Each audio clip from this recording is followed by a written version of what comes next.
Hey guys, welcome to our panel discussion about starting a business in Greece. We have 3 awesome speakers lined up to share their insights and tips on getting your venture off the ground in this Mediterranean country. I'm Chloe, the founder of My Greek Expat Journey, and today we are joined by Olga, Lynn, and Vicky. Hi.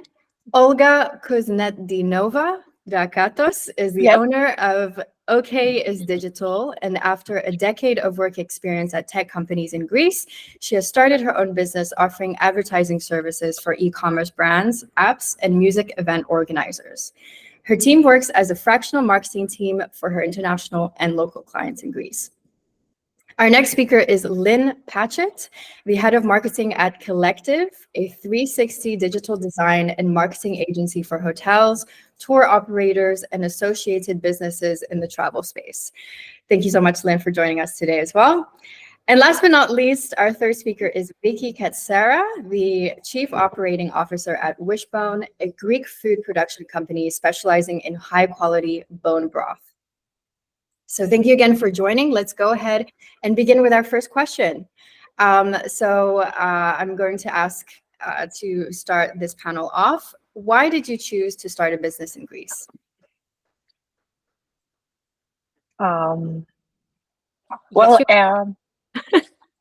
Yeah, I guess, I have lived in Greece since I was 13 years old, so I didn't really have another option. I mean, even if I opened a business entity in another European country, I would still need to have a branch here because I live here for more than 6 months per year, so I had to.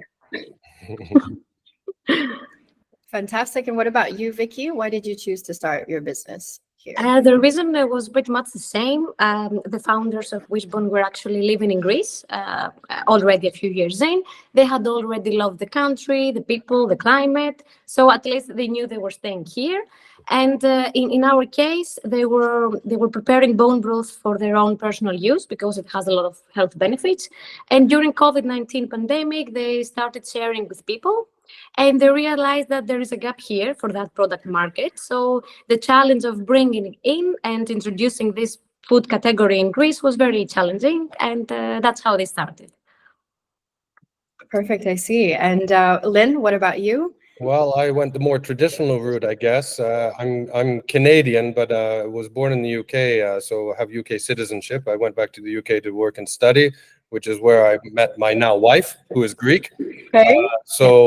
Back in the day, when we decided where we were going to go after London, we decided on Greece. And so after that, the business side of things was taken care of by where we were located.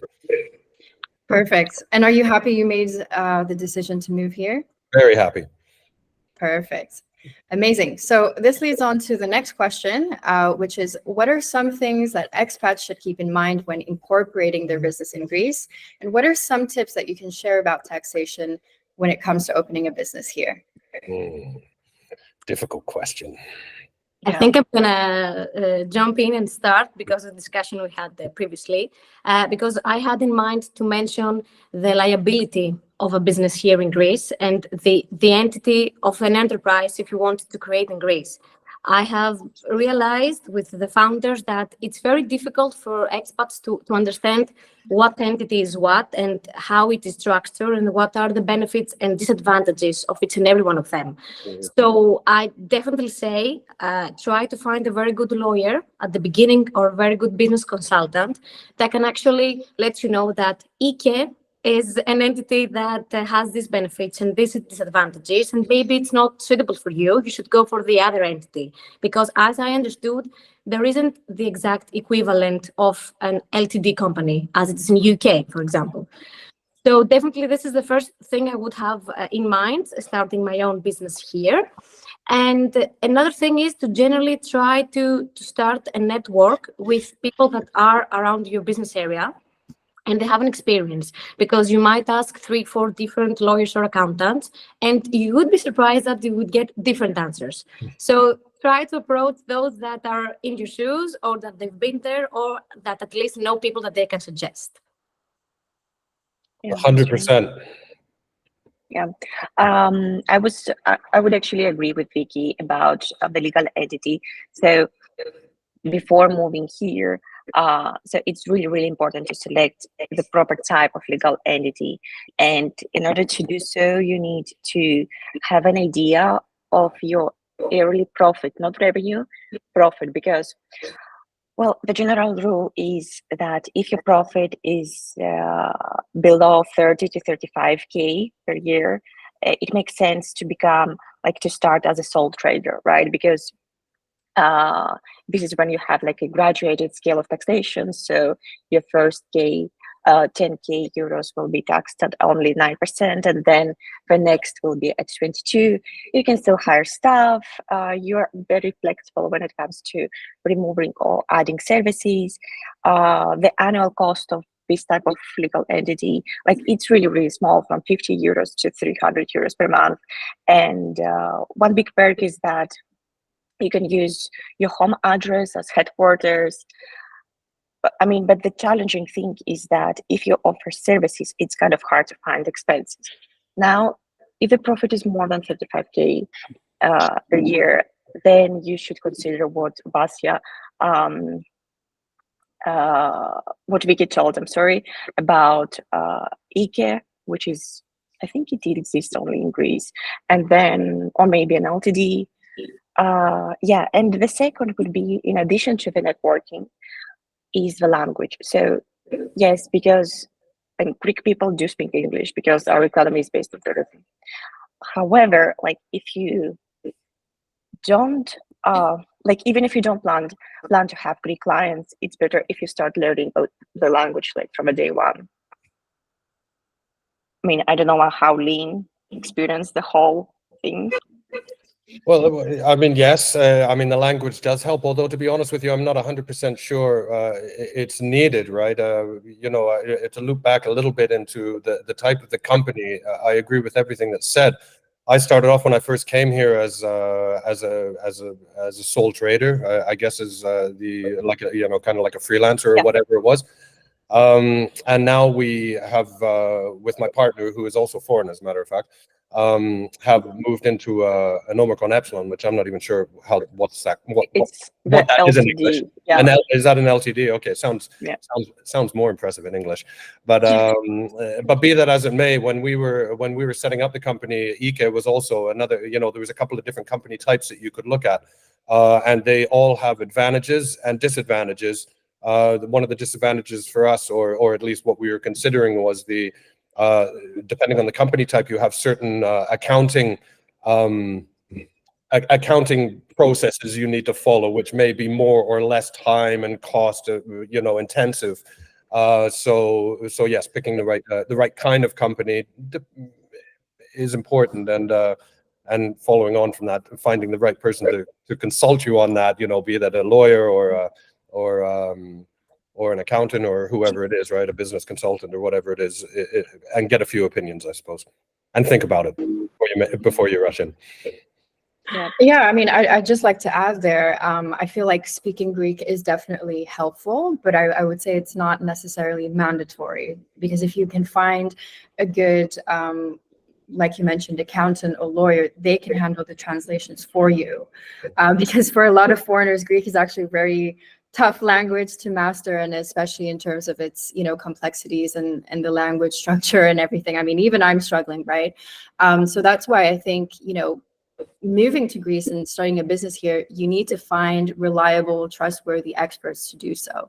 So I would want to highlight that fact. Actually, just out of curiosity, have any of you experienced a challenge or a specific obstacle when it came to actually doing all the administrative tasks and paperwork? No, not really. I just contacted my accountant. I told him, like, what I'm planning to do, and it was a quite easy procedure. Like, I don't even remember the cost, but it wasn't so high. So just a matter of, I guess, 7 days or so, not even more, like less. But I don't remember, to be honest. It was like 4 years ago or 3 years ago, something like that.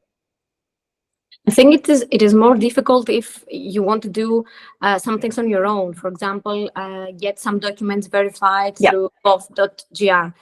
These things are translated in Greece, but as I figured out, it's up to a point. So even if you start doing it on your own, you can get up to that point that it is translated, and all of a sudden it isn't. So again, you would need someone to help you. But if you have a good accountant or anyone that can help you, it doesn't take time. The processes have been very simplified. This is very good the last years. But again, if you want to do it on your own and you don't speak Greek, it's a bit difficult still. Sounds good. Oh, Lynn, you're on mute. Sorry, I froze for a little bit there, and I lost you all. I don't know. I don't know if I missed anything, but it has been simplified a lot since. You know, I'll show my background. I arrived in Greece in 2000, so I actually saw the drachma for a little while. I don't know if anybody else here has. The processes since then have become an awful lot easier. So I mean, there are some positives in the whole process, I think, now compared to previously. Yeah, that definitely sounds like a positive change for sure, and to facilitate, you know, things like immigration and business incorporation. So, but you certainly do still need help, though. If you don't speak Greek, yeah, you'll even if you do, like even if you do speak Greek, you still need. Yes, true. Yeah, that makes sense. So the next question is, I think, which is ties into the last one, was how can expats find good accountants who understand foreign invoicing and minimize the risk of overpaying taxes? I know, Olga, you mentioned a case where you were overpaying for taxes. Is that correct? Yeah, that is correct. So, well, the truth is, like, all of my friends who own businesses, they found their accountants through referrals. Well, when it comes to foreign invoicing, Greek accountants can be a nightmare. Like, I once issued invoices for 6 months to a client based in the States, which is outside of European Union. So I paid 24% tax on each invoice because my accountant said so, but I shouldn't have. So the result is that I just gifted a couple of $1,000s to the Greek tax authorities because my accountant was misinformed. Yeah. It's a sad story.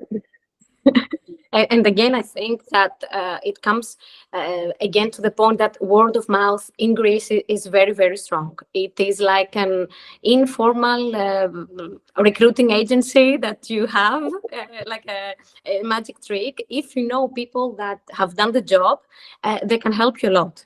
And you do need to look for that, at least through maybe LinkedIn web pages or communities. You need to start doing that, because there is also the problem of the expertise. You can find, for example, business consultants that are very good for the financial aspect of a business.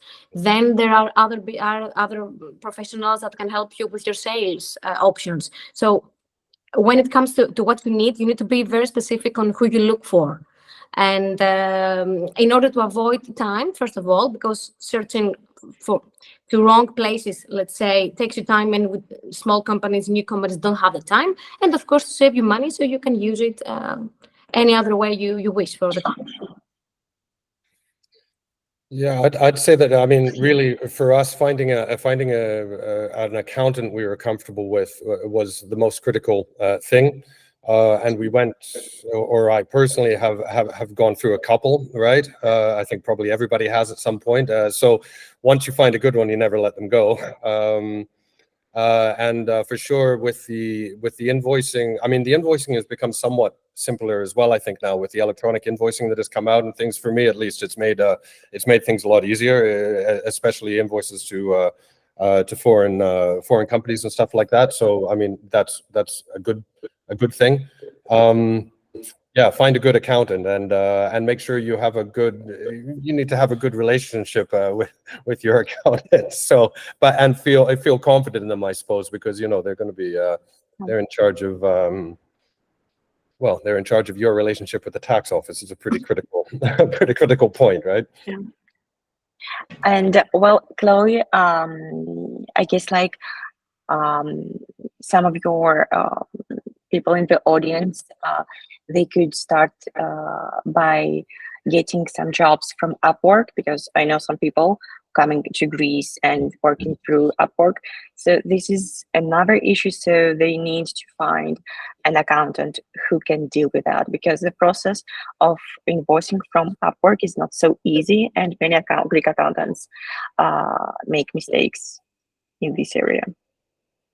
Yeah, I've heard a lot of problems with people running software as a service type companies as well, which is kind of like a new something that not a lot of the accounting agencies have a lot of experience in. And so if you're doing a kind of a more digital, let's say, a business of one sort or another, it certainly helps to have an accountant that's kind of familiar with how to navigate those waters when it comes to the tax office.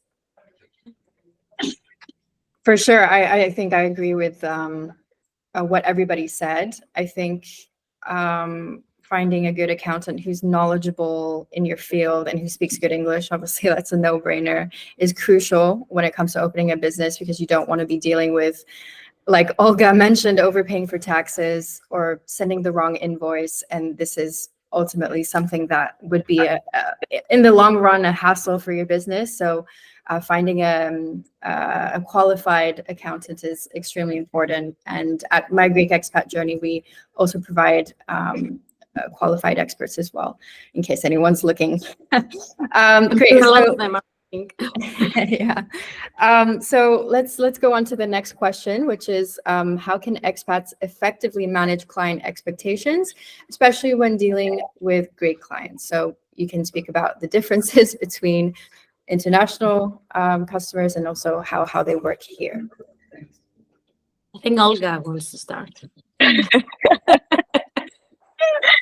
Okay, so, well, personally, I prefer not to work with Greek clients. I mean, based on my experience, the majority tend to delay or forget to pay the invoice. They have like high expectations and lack respect for boundaries between working and not working hours. I mean, of course, there are a few exceptions. I mean, I've had positive experience with some Greek clients, and I was like really happy working with them. But well, just as I've had negative experience with clients from abroad, but however, like for at that point of my life, it's simply like personal preference. So I do prefer working from clients, like with clients from Germany, Australia, the UK, and States. I think I definitely agree. There is a different mindset here in Greece, and it is true that they do not usually pay on time, which is kind of understandable, I think, because we are in the same economy, and the struggles that we as startup companies or any startup company face, I assume they do the same. And the majority of companies in Greece are small to medium. So maybe this is why that phenomenon is very often, and you bump on it to most of your collaborations. We at Wishbone, we mostly work with Greek companies at this point. So the way we try to overcome this is actually approach them with a more international standard. So we try also to be good suppliers to them, to build the trust, deliver on time, deliver products in a very good shape, have a very good damage policy so that we can actually help them, because apart from clients, they are our partners in growing. So we want them to grow so we can grow with them as well. And this approach, we've seen that it creates a very good environment of trust and good faith. So even if at the beginning, some of them, tend to delay some pace, we start to improve that. So this is what works for us. But I understand that some companies are very hard you need to chase them a lot in order for them to pay. Another solution is to agree on a pre-deposit, like 20% deposit, or have another arrangement that actually helps you with your money flow in the company. Yeah, I think, I agree with everything said. I work in the tourism vertical. So we work with mainly Greek, although not exclusively Greek companies.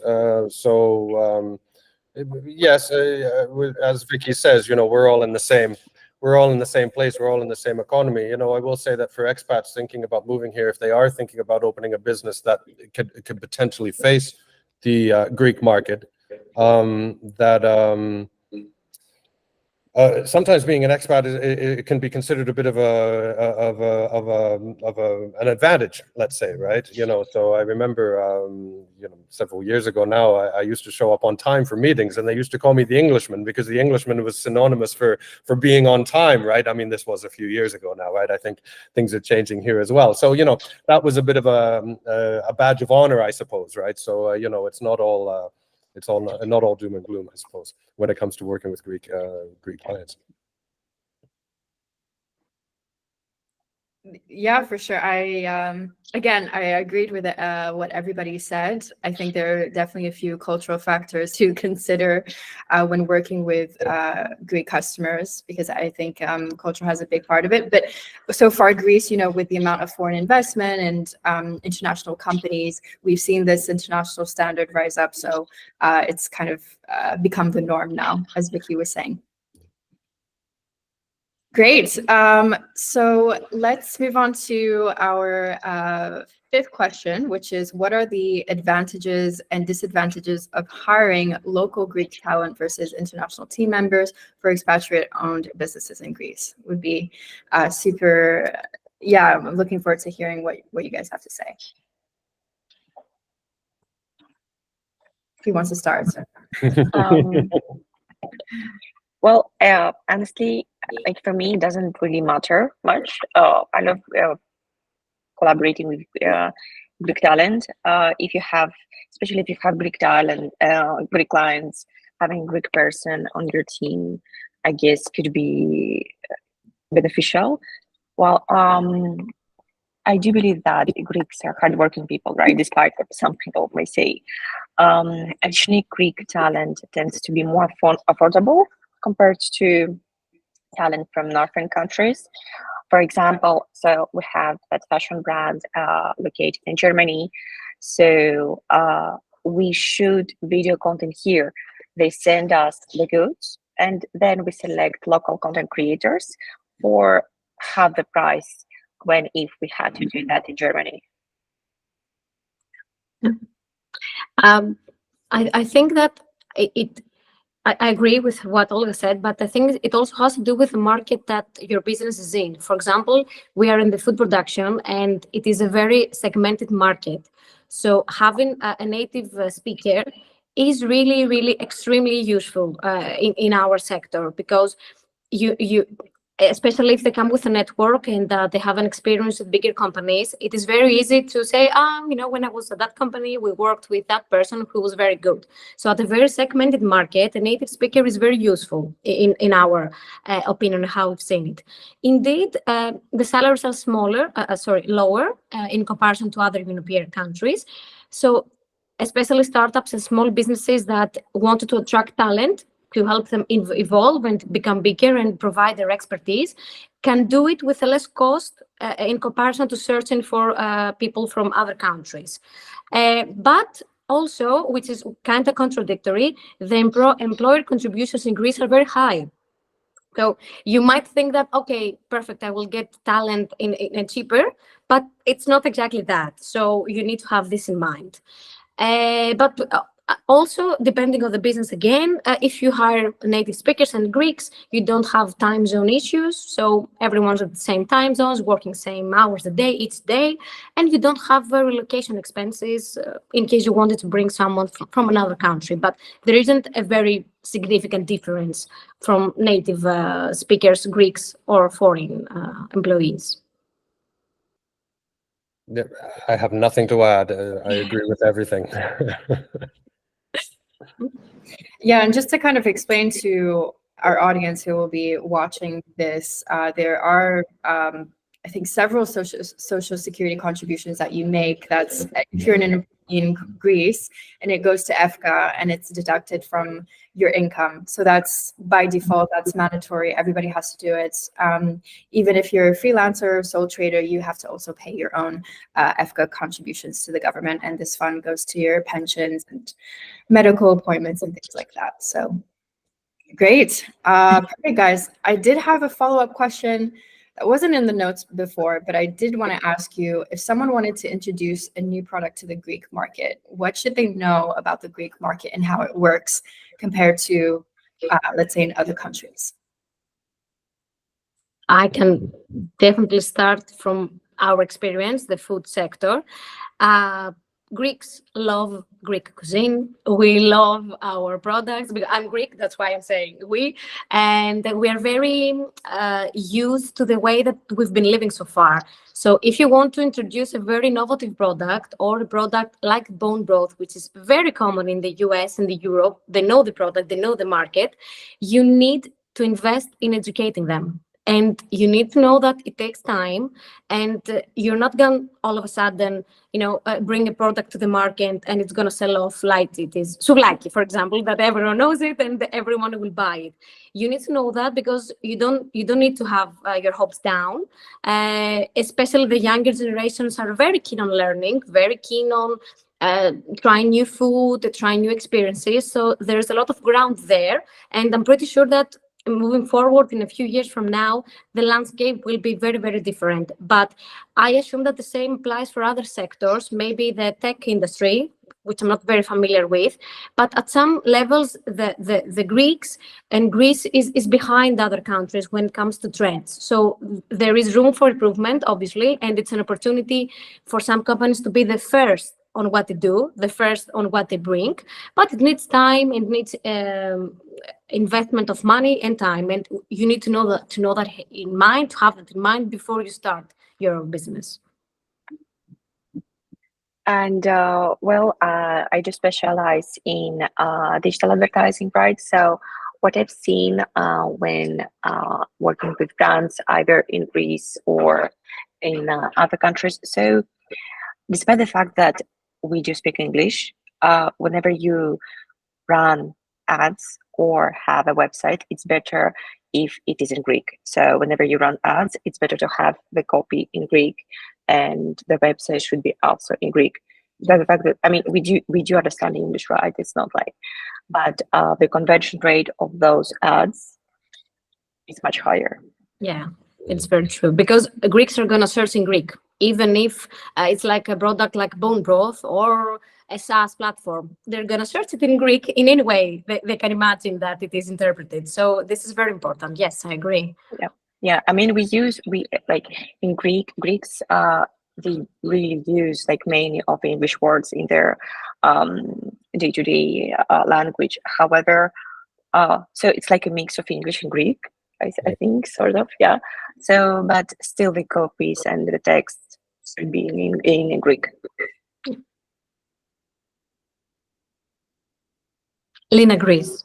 I agree. I do agree. I might be a little bit contrary, I suppose. In the tourism sector, at least, we see a lot of English language queries coming out of the Greek market, which doesn't mean that maybe the messaging and things like this shouldn't be in Greek still, because it's obviously English language queries coming out of Greek population, right? So I don't know. I just put it out there. I mean, if you don't have Greek, for people that are thinking about coming to Greece, you can build it up slowly but surely, I think.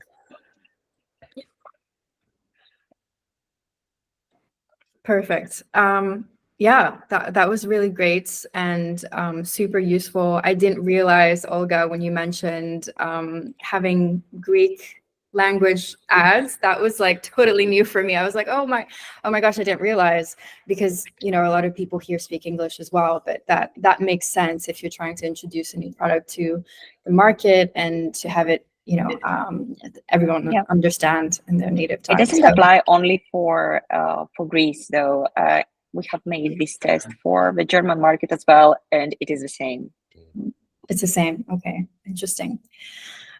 Great. So this comes down to our final question. This was a very exciting panel, but what would you say are some cultural differences to keep in mind when hiring abroad versus locally? I know we kind of already spoke about this a little, But I know, Lynn, you mentioned with the punctuality thing. Is there anything else you wanted to add regarding culture? Regarding culture in terms of hiring, no. I mean, if you live in the Greek market, then I mean, it comes down to individuals. I don't think you can make a generalization about any, about the Greeks in general. So it comes down to finding the right individuals that match with you personally and also with your business. So no, I don't think. That's all I would say.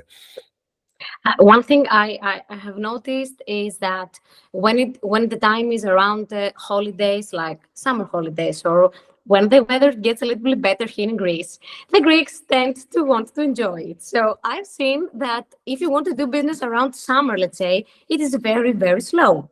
And if you want, for example, to make a very big change or go to another headquarter or, I don't know, update your website, it's better to do it apart from summer holidays. Also, when it's around Christmas, some companies are closed. You need to know exactly when are the Greek holidays, let's say, because it's different. And no one will be there to answer your questions. That is a fact. But okay, apart from that, I agree with Lynn. You cannot generalize this. It comes down to individuals. One thing, though, I have been told by the founders when they came and they started the business was that it's not very well structured how you're going to approach people and talent. For example, they felt that if there wasn't for LinkedIn, they wouldn't know how to post an ad and how to find someone else. I know that in other countries, the recruitment agencies are very, very good and strong. And, with simple steps that you contact this hiring recruitment team, and you want that, you say the skills, you say the experience, and they do it for you. In Greece, it's a bit different. The word of mouth, again, I cannot stress how big and how huge it is if you know someone who knows someone else. But if you don't have that, you might feel a little bit lost on how to start approaching people and how to hire people. Great. Olga, did you want to add? I will agree like 100% with Vicky, because I used to work for tech companies here. The first was named Scrooge. So it's a big company here in Greece. And then the second was Free Now, XBit. So, and both times I was approached. So the second time I was approached on LinkedIn, but referred from somebody else. So again, referrals. And the first time again, I was approached during an event, like physical event. So yeah. Great. I had another thought. This will be the last question, by the way, but I just wanted to briefly touch on fundraising. So if any of you know, let's say if you're a business founder and I don't know, you wanted to get your venture off the ground, where do you go to fundraise in Greece? And do they have accelerator programs and things like that? Curious to hear your thoughts. I'm not the right person to answer, so I'm going to leave it to the others. Well, there's actually a quite, I would say, big startup community in Athens, not in Greece, in Athens and in Patra. So, and we do have funds. They're, I don't know, like, I think they're free in total, Vicky. Venture Friends. Venture Friends. I think it's one of them. There are some. One in Patra, yeah, but maybe like 3 to 5, something like that. And then we also have, or at least had, plenty of competitions and contests. So there is actually like a startup scene in Athens. So it's not that hard to find or to communicate with a person from a fund, right? But I think that it's not so easy either to raise money. So some of the funds, I think they also they have invested not only in Greek companies, but in companies from abroad. So yeah, I don't know how different it is from other countries. I think it is definitely improving. I think that 10 years ago, the landscape was very, very different, and the opportunities were definitely less. And now it's getting better, and especially in the food industry, we've seen a lot of efforts for new startup, especially in the agri-food sector. And we've seen that there is a lot of interest from foreign funds to invest in Greek companies and in Greece. Also, there are some governmental funding programs that are also funded by EU, which another thing that the expats should have in mind, you definitely need a very good consulting team to help you with the process, because there's a lot of paperwork. Most of them are in Greek, and it is very slow. It's a very slow process, but eventually you can get money back, so you can save up money from your investment. But all of these require people to be devoted on that and to spend time and to actually have this like a priority, because you can't be doing the marketing, doing the production, which is kind of the rule in small businesses, and also try to get that. You need people that will be devoted to this, at least for the time that you're looking for that and you're trying to find investors. Yeah, for sure. I just wanted to highlight the importance of networking in Athens. I know we know Growth Mentor since we met each other through there. But I think if the importance of networking, in my experience, I think going into a co-working space such as Impact Hub spaces or Pi 55 that opened up recently, hold a lot of business events for startup founders. And I don't know, you may meet or stumble upon an investor to fundraise or crowdfund even. So that would be a great idea. Okay, so we've reached the end of the panel discussion. So thank you everyone again for sharing your thoughts. It was overall super valuable, I'm sure, for our community. And it was also really nice to get everyone here. One question, if someone from our audience wants to contact you, how do they get in touch with you? If they have any questions, via email, LinkedIn, where do they find you? Okay, I'll start. We have a website. It's wishbone.gr. You can go in. You can find all the information about our company and our products. Of course, through the email, social media, we have pretty much all channels of communication. So we would be more than happy to help with questions. Yep, same. We have a website, collective.gr, with a K in the beginning. Contact form. I'm on LinkedIn as well. We answer. Yeah, same for me. So you can contact me at Olga at OKisdigital.com, or the website OKisdigital.com, or on my LinkedIn, whichever you prefer. Amazing. Thank you, everyone, again. Also with me, just a brief few words about my Greek expat journey. If any of you want to start up a venture business in Greece, you can get in touch with us by booking a free consultation call. It lasts 30 minutes, or email us at info@mygreekexpatjourney.com. And to stay in touch with our activities, you can hit the subscribe button on our YouTube or follow us on Instagram or Facebook. We're on LinkedIn as well. Great. All right. Thank you, everyone, for watching and for participating as well, for the speakers, and hope to see you very soon. Yeah. Thank you, Chloe. Pleasure. Nice.